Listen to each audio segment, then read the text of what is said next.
इंद्रदेव की इस अप्सरा की सुंदरता पर हर कोई हुआ फिदा। बनी 100 से ज्यादा बच्चों की माँ। आइए सुनते हैं ये अद्भुत कथा को। कौन थी रंभा, कैसे बनी वह सौंदर्य की देवी, क्यों हुआ उसका हृदय परिवर्तन और कैसे उसने 100 से अधिक बच्चों को जन्म देकर एक देवी का रूप लिया। आइए सब कुछ जानते हैं इस विस्मयकारी कथा को। स्वर्गलोक, देवताओं का दिव्य धाम, जहाँ गंधर्वों का संगीत गूंजता है, अप्सराएं नृत्य करती हैं और देवता राज करते हैं। इस स्वर्ग में अनेक अप्सराएं थीं, मेनका, उर्वशी, तिलोत्तमा और रंभा। इन सब में एक थी रंभा, जिसकी सुंदरता का प्रभाव देवताओं और ऋषियों तक को विचलित कर देता था। वह अप्सरा न सिर्फ सौंदर्य की प्रतिमूर्ति थी, बल्कि एक ऐसी माता भी बनी जिसने 100 से अधिक संतानों को जन्म दिया। आइए सुनते हैं ये कथा को। ऋग्वेद और पुराणों के अनुसार अप्सराएं ब्रह्मा की सृष्टि का हिस्सा थी। उन्हें बनाया गया था मनोरंजन, परीक्षण और देव सेना के लिए। ये अप्सराएं स्वर्ग की शोभा थीं। इनका कार्य था इंद्रदेव की सभा में नृत्य करना, देवताओं को प्रसन्न रखना और पृथ्वी पर जब कोई ऋषि अत्यधिक तप करने लगता था तब उनका मन विचलित करना। रंभा इन्हीं अप्सराओं में से एक थी, परंतु उसकी पहचान बाकी सभी से अलग थी। उसकी मुस्कान में इतना आकर्षण था कि जल, वायु और अग्नि तक रुक जाते थे। उसकी आंखों की चंचलता से यमराज तक विचलित हो जाए। रंभा का जन्म आइए जाने आगे। ब्रह्मा की रचना, विष्णु की प्रेरणा। कहा जाता है कि रंभा का जन्म समुद्र मंथन के समय नहीं बल्कि उससे पहले हुआ था। ब्रह्मा जी ने जब देखा कि पृथ्वी और स्वर्ग में सुंदरता की कमी है तो उन्होंने अपनी दिव्य ऊर्जा से एक स्वरूप गढ़ा और वह थी रंभा। उसका स्वरूप इतना मनोहारी था कि स्वयं विष्णु ने उसे साक्षात सौंदर्य की प्रतिमूर्ति कहकर सराहा। रंभा और इंद्र, सेवा, सौंदर्य और मोह रंभा को इंद्रदेव के दरबार में विशेष स्थान मिला। जब वह नृत्य करती तो स्वर्ग के सभी देवता चुपचाप उसे निहारते रहते। इंद्र भी कई बार उनके सौंदर्य में लीन हो जाते थे। धीरे धीरे रंभा और इंद्र के बीच घनिष्ठता बढ़ी।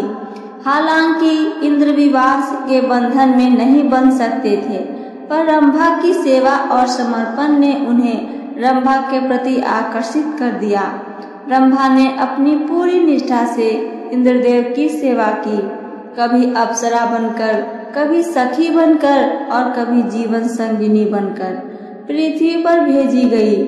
ऋषियों का मोह, श्राप और परिवर्तन के लिए इंद्रदेव ने रंभा को कई बार पृथ्वी पर भेजा। जब कोई ऋषि अथाह तप करने लगता, ऐसे ही एक दिन रंभा को भेजा गया विश्वामित्र के पास, परंतु वह असफल रही। कई ऋषियों ने उसे श्राप भी दिया, तू केवल भोग की वस्तु बन गई है, तेरा गर्भ तुझे एक दिन माटी में मिला देगा। उस श्राप से रंभा का हृदय विदीर्ण हो गया। उसने स्वयं को प्रश्न किया, क्या मैं केवल सुंदरता का साधन हूँ? क्या मेरा हृदय नहीं है? क्या मैं जननी नहीं बन सकती? रंभा का हृदय हुआ परिवर्तन। नारीत्व की पहचान इस घटनाओं ने रंभा के अंतर्मन को झकझोर दिया। वह स्वर्ग से पृथ्वी पर आ गई। वह एक तपस्विनी की तरह जीवन जीने लगी और उसे तभी मिला वरदान, तू 100 से अधिक संतानें जन्म देगी जो युगों को प्रभावित करेंगी। रंभा ने उस वरदान को स्वीकार किया और अलग अलग युगों में अलग अलग समय पर अनेक शक्तिशाली संतानों को जन्म दिया, जो कभी राजा बने, कभी विद्वान बने, कभी ऋषि बने और कभी योद्धा। 100 से अधिक बच्चों की जननी। यह एक अद्भुत तथ्य है कि रंभा को पृथ्वी पर पुनः पुनः जन्म लेना पड़ा और हर बार वह किसी नई संतान की जननी बनी। किसी काल में वह एक ब्राह्मणी बनी और महान गुरु को जन्म दिया। किसी युग में वह वनवासी बनी और वीर योद्धा को जन्म दिया। ऐसे ही किसी जीवन में वह दासी बनी और राजगुरु की मां कहलाई थी। आइए कथा को आगे और सुनते हैं।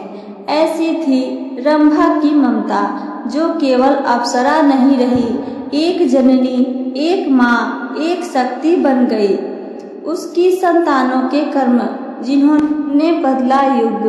रंभा की संतानों में से कई का नाम इतिहास में दर्ज है, कुछ लोक कथाओं में भी दर्ज है। राजा भानुदेव, जिसने धर्म की रक्षा के लिए प्राण को त्याग दिए थे। ऋषि अत्रेय, जिन्होंने आयुर्वेद का प्रचार किया था। आगे सुनिए वीर बलभद्र, जिन्होंने कश्मीर को आक्रमण से बचाया था। कवि सुदर्शन, जिन्होंने स्त्री गौरव पर रचनाएं की थी। रंभा का अंतिम तप, शिव से साक्षात्कार। अंत में रंभा ने कैलाश पर जाकर तप किया। उसने भगवान शिव से एक ही वर मांगा था, हे महादेव, मुझे अगली बार अप्सरा नहीं, माँ बनाइए। वह माँ जिसे सम्मान मिले, भोग नहीं। शिव ने कहा, हे रंभा, अब तो देवी जननी के रूप में जानी जाएगी। सौंदर्य से अधिक तेरी ममता पूजी जाएगी। स्वर्ग में रंभा की पुनः प्रतिष्ठा। स्वर्गलोक में अब रंभा को सिर्फ एक अप्सरा नहीं माना जाता, उसे जननी रंभा कहा जाता है। देवता उसका सम्मान करते हैं और उसकी कथा स्त्रियों के लिए प्रेरणा बन गई है। समापन। सौंदर्य की देवी से मातृत्व की देवी तक की कथा। रंभा की कथा बताती है कि कोई भी स्त्री केवल रूप या आकर्षण की प्रतिमूर्ति नहीं होती। उसमें मातृत्व, त्याग, करुणा और ब्रह्मांड रचने की क्षमता होती है। वह सौंदर्य की देवी थी, पर उसने जब चाहा 100 से अधिक जीवन को जन्म देकर स्वयं को मातृशक्ति में परिवर्तित कर दिया।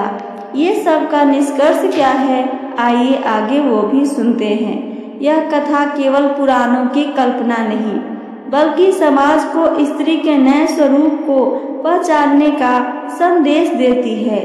स्त्री केवल सुंदरता नहीं है, वह शक्ति है जो सृजन है, ब्रह्मा की सृष्टि का सार है वो। और जब वह जननी बनती है तो इंद्र से भी महान कहलाती है। तो ये थी मेरी आज की कथा।